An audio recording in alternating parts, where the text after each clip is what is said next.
네, 이 시각 서울중앙지방법원에 나가 있는 현장 취재 기자 연결해 보도록 하겠습니다. 박석영 기자 나오십시오. 네, 서울중앙지방법원입니다. 자, 박 전 대통령이 조금 전에 법원에 도착을 했죠?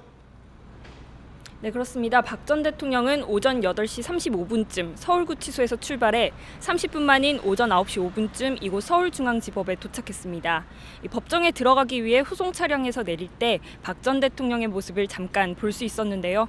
지난번 첫 정식 재판 때와 마찬가지로 손목에는 수갑을 차고 수임번호 배지를 단 사복을 입은 채 다소 지친 표정으로 등장했습니다.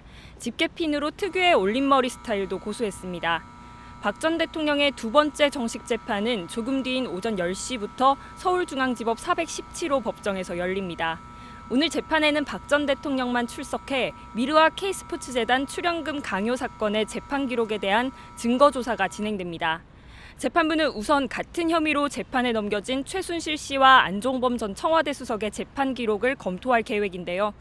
또 오늘 재판에서는 정호성 전 청와대 비서관이 최 씨에게 기밀 문건을 유출한 사건 재판 기록도 다뤄질 것으로 보입니다.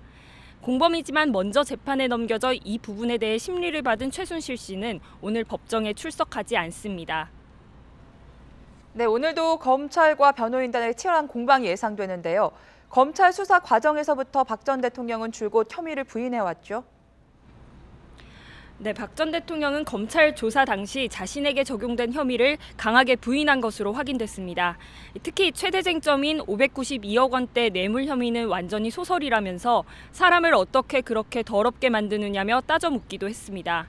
그러면서 대통령이 이재용 삼성전자 부회장 승계 문제에 관심을 가질 이유가 없고 이해관계가 없는 삼성이 최 씨에게 돈을 보내준 것도 이해가 되지 않는다고 진술했습니다. 또 최 씨가 나서는 사람이 아니어서 비선이 아니라고 생각했다며 최 씨에게 속아 참담하다는 심정을 내비쳤습니다.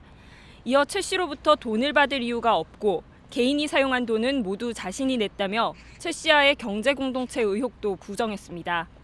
이처럼 박 전 대통령은 지난 3월 검찰 조사 시작부터 지난 첫 공판까지 혐의를 구체적으로 부인해왔는데요. 이 때문에 증거 조사를 통한 혐의 입증 정도에 따라 재판의 향방도 결정될 전망입니다.